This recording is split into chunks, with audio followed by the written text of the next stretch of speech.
إن الحمد لله الذي نحمده ونستعينه ونستغفره ونؤمن به ونتوكل عليه ونعوذ بالله من شرور أنفسنا ومن سيئات أعمالنا من يهده الله فلا مضل له ومن يضلل فلا هادي له ونشهد أن لا إله إلا الله وحده لا شريك له ونشهد أن محمدا عبد الله ورسوله أرسله الله تعالى بالهدى ودين الحق ليظهره على الدين كله وكفى بالله شهيدا فصلى الله عليه وسلم تسليما كثيرا كثيرا ثم أما بعد فإن أصدق الحديث كتاب الله وخير الهدي هدي محمد صلى الله عليه وسلم وإن شر الأمور محدثاتها وإن كل محدثة بدعة وكل بدعة ضلالة وكل ضلالة في النار.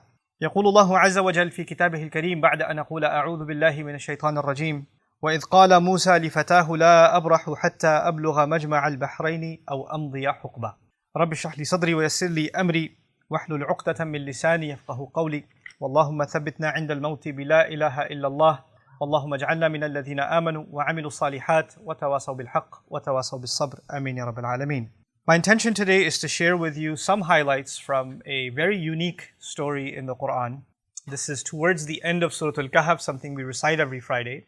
And that's a sunnah way, the prophetic way of letting us know that there are lessons in the surah that are going to be relevant in our everyday life. And we need to review them and renew them, especially on the day of Friday. And this guidance is going to protect us from all kinds of difficulties. The story itself is very long, and if I went into too much detail, it would take longer than the allotted time for the khutbah. But there are things in particular that I'll try to highlight, and I recognize that there are those of you that are listening that may not be familiar with the story, so I'll give you some synopsis as we go. This is one of the events in the life of Musa alayhi salam.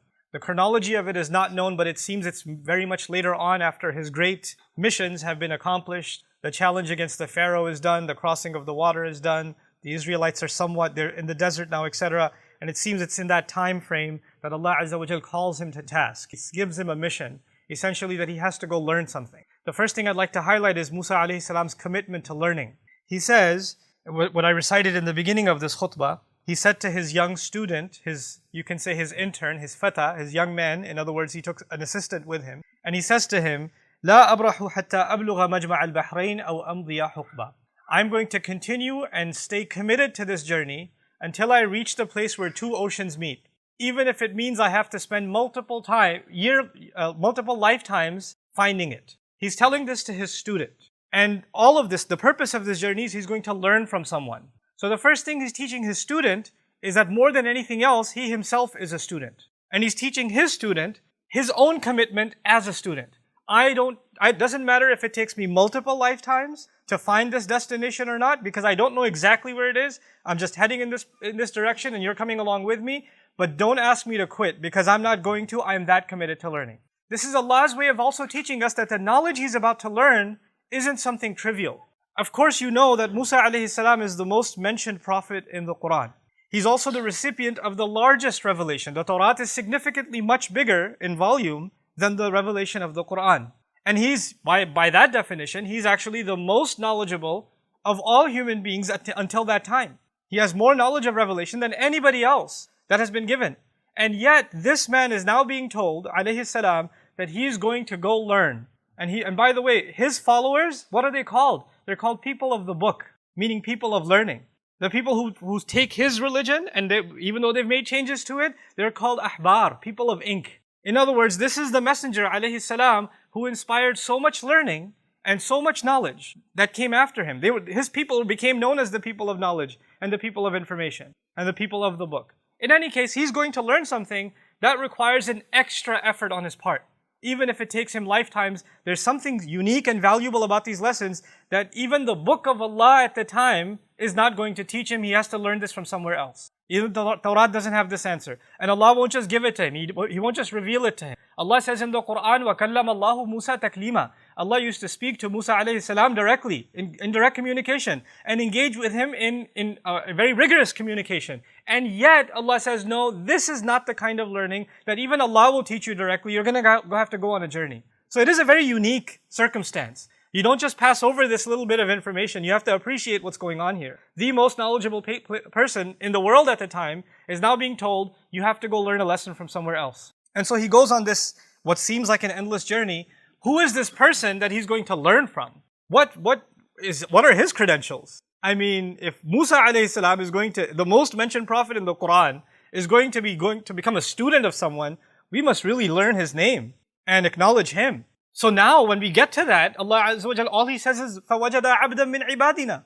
They found us, one of our servants. Literally, the Quran describes this teacher of Musa alayhi salam as one of our servants. I know that in our narrations and some of the opinions, we find his name to be Khadir or Khidr, is pronounced differently. Quran deliberately does not mention his name. You would think this is a very important individual, and there's even an argument whether it's human or angel. It's not an issue in the Quran. The Quran didn't ask that question. We don't have to ask that question. The Quran gave us one bit of information about him. He was one of our slaves. What does that do? That actually teaches us something profound about those who reach the heights of knowledge. They are nothing more than a slave of Allah.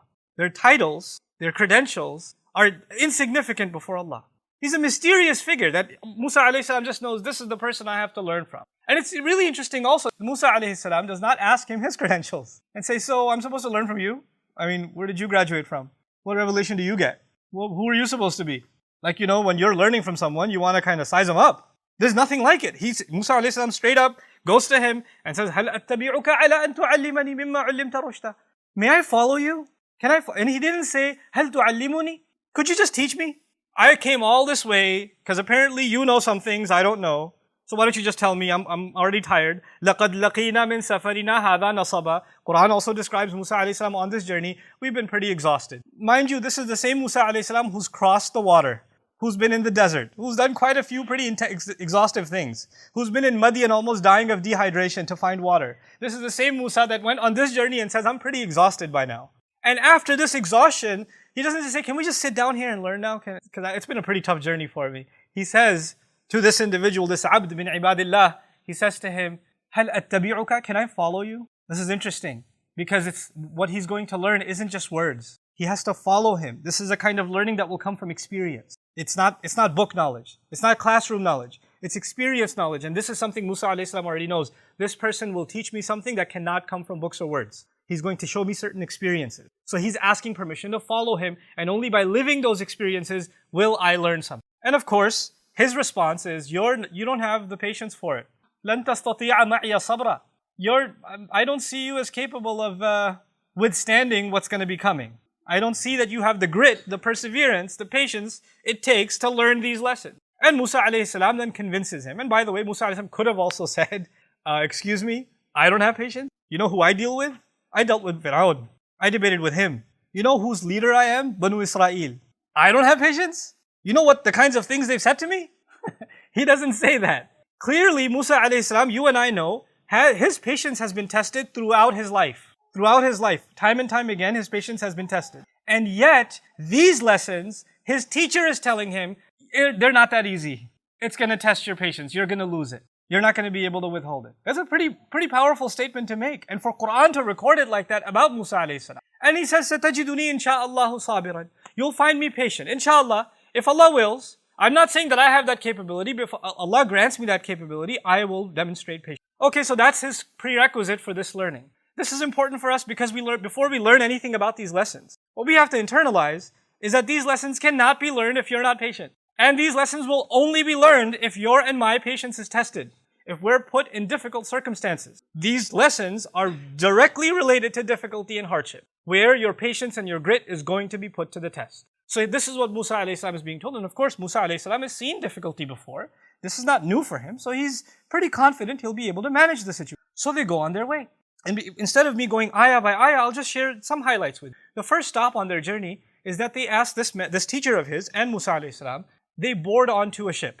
حَتَّى إِذَا رَكِبَ فِي السَّفِينَةِ. Now when they board onto a ship, obviously there are people, they're travelers, and they ask these people, can we ride with you? So they've done them a favor. The circumstance is not just about a ship. You have to understand, now we have a situation where there are people who did other people a favor. The people that own the ship have done Musa alayhi salam and his teacher a favor by allowing them to ride along with them. They go on this ride, خَرَقَهَا, he starts going, you can imagine, goes to the bottom of the ship and starts ripping out the planks and damaging the ship. It's now starting to sink from inside. And Musa alayhi salam's like, أَخَرَقْتَهَا لِتُغْرِقَ أَهْلَهَا. Have you just damaged this boat so you can drown the people that are on it? What are you doing? What an unheard of thing you're doing. لَقَدْ جِئْتَ شَيْئًا إِمْرًا. What a terrible thing you're up to. How could you do this? And the teacher turns to him and says, أَلَمْ أَقُلْ إِنَّكَ لَن تَسْتَطِيعَ مَعِيَ صَبْرًا. Didn't I tell you you don't have the patience for this? You can't learn these lessons. And he says, okay, لا تؤاخذني بما نسيت ولا ترهقني من أمري عسرا.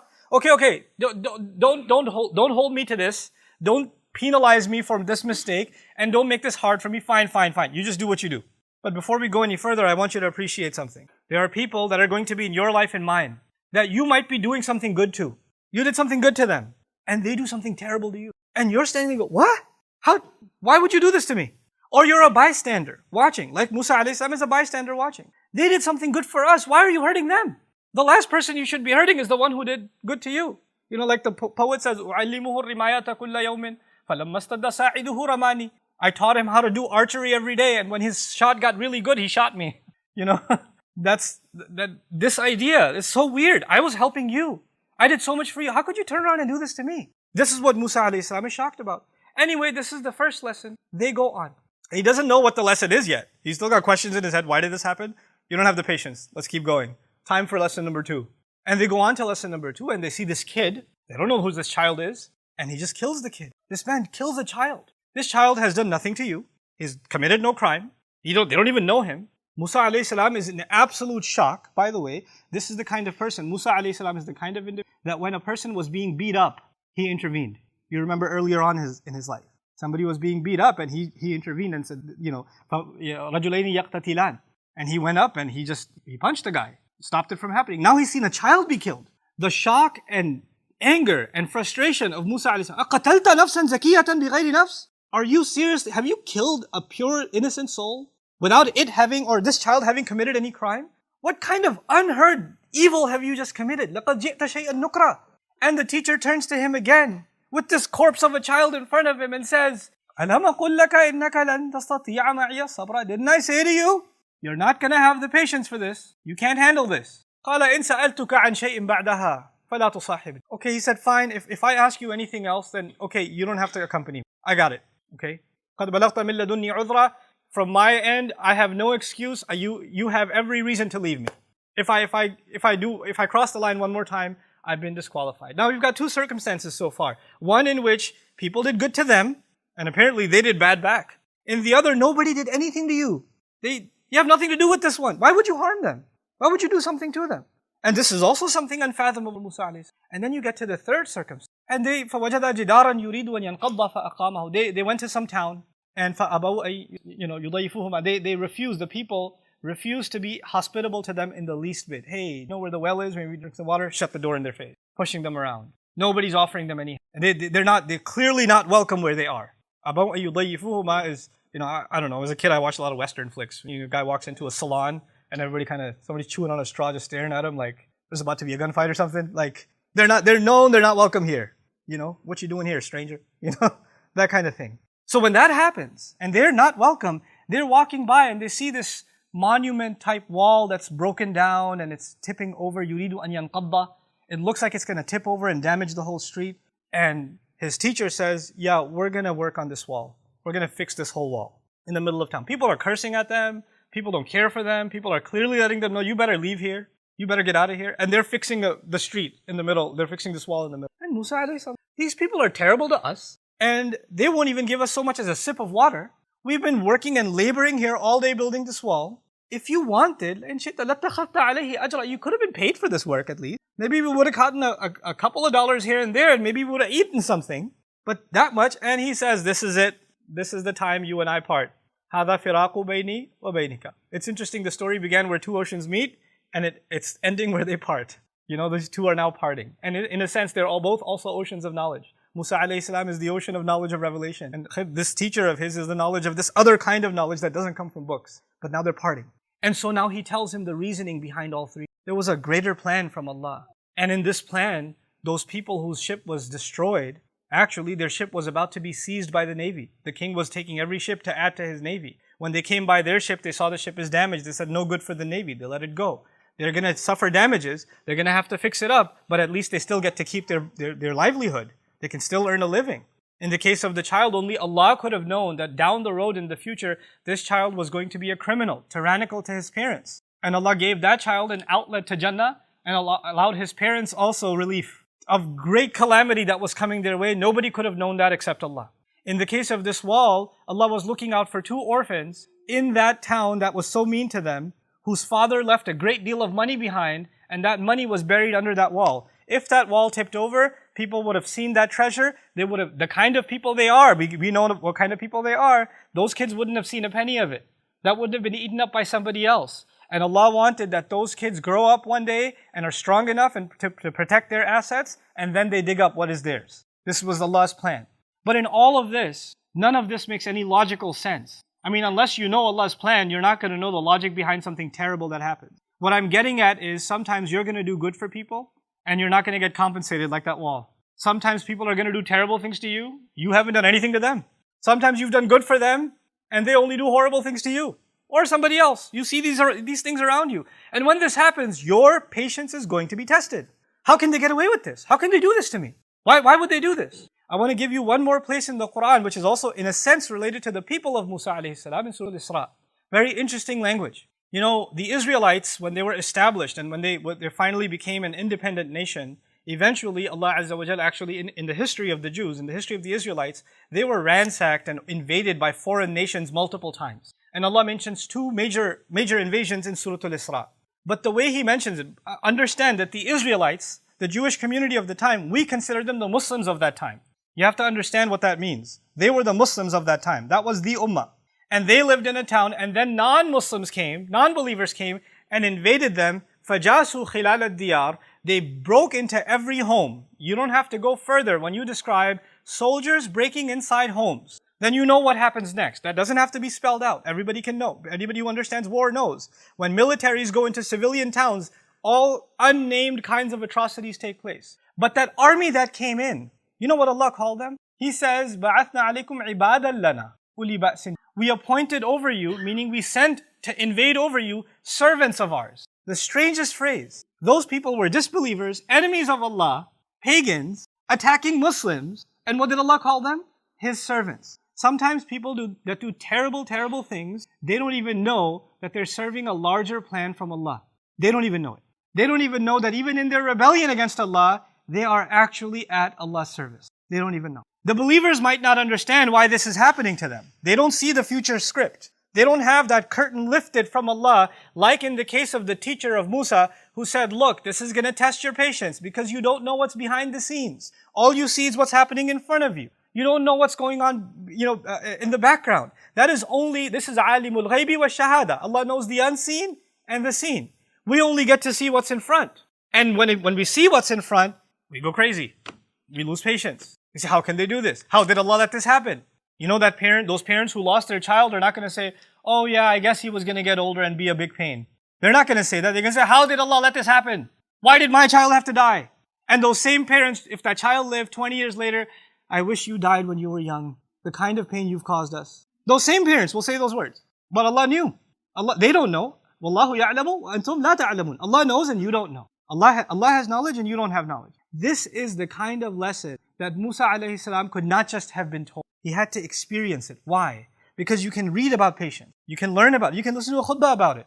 But if you're experiencing something, you're experiencing a kind of situation where you cannot understand why this is happening to you. Why is this happening to me? And then still know, لا تحسبوه شرا لكم بل هو خير لكم. Don't think this is a bad thing for you. There's good in this for you.